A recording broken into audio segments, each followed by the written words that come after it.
Hi friends, welcome to Kavitha's kitchen. ఈరోజు మనం నేర్చుకునే కర్రీ వచ్చేసి mutton keema curry. Mutton keema కర్రీని మనం మట్టి పాత్రలో ఎలా చేసుకోవాలో నేర్చుకుందాం. ఈ మటన్ కీమా కర్రీ చాలా బాగుంటుందండి. ఈ మటన్ కీమా రైస్లోకి, రోటీలోకి, పుల్కాలోకి, చపాతీలోకి, పరాటోలోకి చాలా బాగుంటుంది. మనం తయారు చేసుకోవడం చాలా సులభం. మట్టి కుండలో ఈ మటన్ కీమాను ఎలా చేయాలో ఇప్పుడు చూసేద్దాం. ఇక్కడ నేను ఒక అర కేజీ వరకు మటన్ కీమాను తీసుకున్నానండి. మటన్ కీమాను తీసుకుని 2-3 సార్లు వాటర్తో క్లీన్ చేసుకొని ఒక స్ట్రైనర్లో వేసి పెట్టుకున్నాను. వాటర్ మొత్తం స్ట్రైన్ అయ్యే వరకు పెట్టి తర్వాత తీసుకున్నాను. నేను ఈరోజు మట్టి పాత్రలో కర్రీ చేస్తున్నానండి. స్టవ్ పైన ఒక మట్టి పాత్రను పెట్టుకొని అందులో 3 టేబుల్ స్పూన్ల ఆయిల్ వేసుకోవాలి.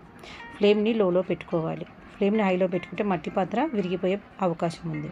తర్వాత ఇందులో 1 టీ స్పూన్ సాజీరా, 6 లవంగాలు, 1 ఇంచు చెక్క, అనాస పువ్వు, 1 స్టార్ అనాస, బిర్యానీ ఆకును వేసుకోవాలి. 3 మీడియం సైజులో ఉన్న ఉల్లిపాయలను సన్నగా కట్ చేసి ఇందులో వేసి బాగా ఫ్రై చేసుకోవాలి. పాత్రలను సీజనింగ్ చేసే వీడియోను నెక్స్ట్ వీడియోలో అప్లోడ్ చేస్తానండి. ఇక్కడ సరిపడా ఉప్పును వేసుకొని ఉల్లిపాయలను బాగా ఫ్రై చేసుకోవాలి. మట్టి పాత్రలో మనం వంట చేస్తున్నప్పుడు ఎప్పుడు మంటను లో ఫ్లేమ్లోనే పెట్టుకొని చేసుకోవాలి. ఎందుకంటే మట్టి పాత్ర తొందరగా వేడెక్కుతుంది. చేసి కర్రీ మరీ మాడిపోకుండా సిమ్లోనే పెట్టుకొని చేసుకోవాలి. తర్వాత మూత పెట్టి ఒక 5 నిమిషాల వరకు ఉడకనివ్వాలి. తర్వాత మూత తీసి చూడండి, ఆయిల్ సపరేట్ అవుతున్న సమయంలో మనం 2 టీ స్పూన్ల అల్లం వెల్లుల్లి పేస్టును వేసి ఉల్లిపాయలకు బాగా పట్టేటట్టు కలుపుకోవాలి.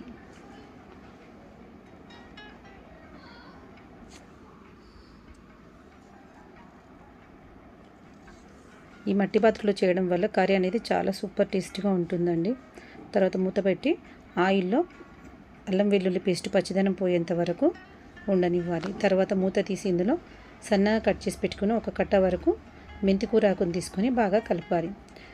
ఆయిల్లోనే మనం మెంతికూర ఆకును వేసుకోవడం వల్ల మెంతికూరలో ఉండే చేదుతనం అనేది పోతుంది.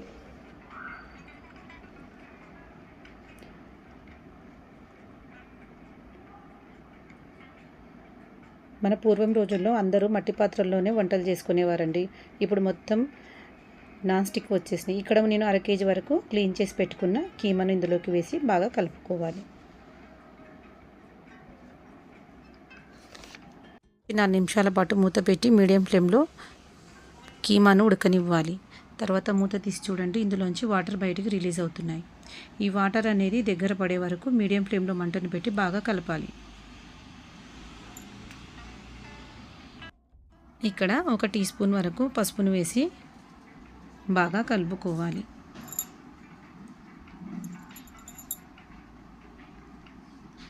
ఈ మట్టి పాత్రల్లో వంట చేసుకొని తినడం వల్ల మనకు ఇమ్యూనిటీ పవర్ బాగా పెరుగుతుందండి.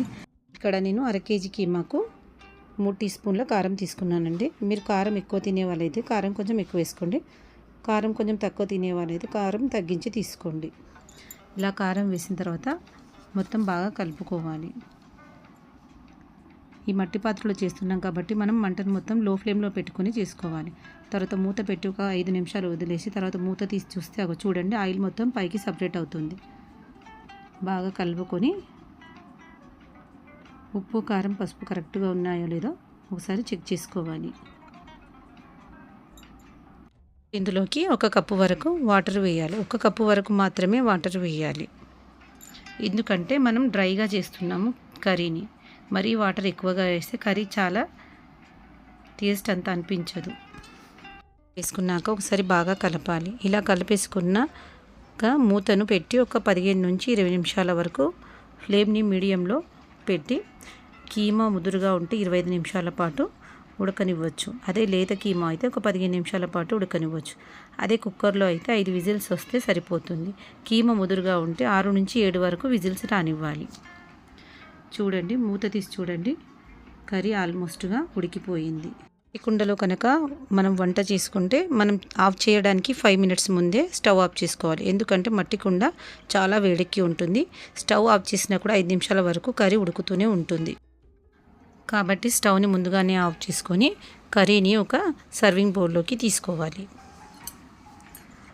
ఈ బౌల్లోకి కర్రీని మొత్తం తీసుకున్నాక దీనిపైన సన్నగా కట్ చేసి పెట్టుకున్న కొత్తిమీర ఆకుని వేసుకొని వేడివేడిగా దీన్ని రైస్తో కానీ చపాతీతో కానీ నాన్తో కానీ పుల్కాతో కానీ తింటే చాలా టేస్టీగా ఉంటుంది.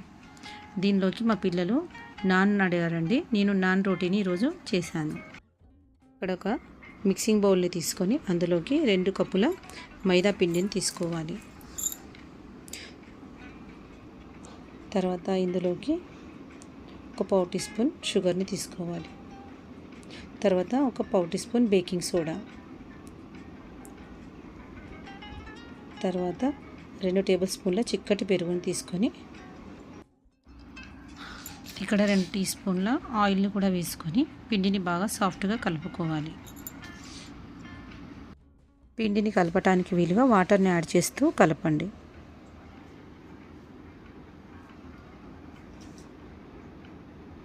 ఇలా పిండిని మొత్తం సాఫ్ట్గా కాకుండా మరీ గట్టిగా కాకుండా పిండి కన్సిస్టెన్సీ అనేది ఇలా ఉండాలి. ఇప్పుడు మూత పెట్టి పిండిని ఒక 10 నుంచి 15 నిమిషాల వరకు పిండిని నాననివ్వాలి. తర్వాత మూత తీసి మొత్తం పిండిని ఇలా కలుపుతూ పోవాలి. ఇలా కలపడం వల్ల మనకు నాన్స్ అనేవి సాఫ్ట్గా వస్తాయి. తర్వాత ఒక్కొక్క ముద్దను ఇలా తీస్తూ బాల్లా రోల్ చేస్తూ పక్కన పెట్టి పొడి పిండిని మొత్తం చల్లి పక్కకు తీసుకొని పిండి అదుతూ ఇలా రోల్ చేస్తూ ఉండాలి. రోల్ చేస్తూ మనకు రౌండ్గా కాకుండా ఇట్లా ఓవల్ షేప్లో రావాలి. తర్వాత దీనిపైన కొత్తిమీర కుంజల్ని రోల్ చేయాలి. ఇలా అన్నీ చేసుకున్నాక ఒక ప్యాన్ తీసుకొని వేడయ్యాక ఇలా రెడీ చేసి పెట్టుకున్న నాన్ని పెనం పైన వేసి బబుల్స్ వచ్చే వరకు నాన్ని టర్న్ చేసుకొని ఇందులో నెయ్యి లైట్గా బటర్ని అప్లై చేయండి. మీకు నెయ్యి ఇష్టం లేకుంటే స్కిప్ చేయొచ్చు. ఇలా అన్నీ చేసుకొని ఒక హాట్ బాక్స్లోకి తీసుకొని పక్కన పెట్టుకోవాలి. తీసుకొని పెట్టుకోవడం వల్ల నాన్ అనేది సాఫ్ట్గా ఉంటుంది. తర్వాత వీటిని ఒక ప్లేట్లోకి తీసుకొని వేడివేడిగా సర్వ్ చేస్తే చాలా అంటే చాలా బాగుంటుంది. ఈ రెసిపీ కానీ మీకు నచ్చినట్లయితే లైక్ చేయండి, షేర్ చేయండి, సబ్స్క్రైబ్ చేయండి. Thanks for watching Kavitha's kitchen. Comment చేయడం మర్చిపోకండి.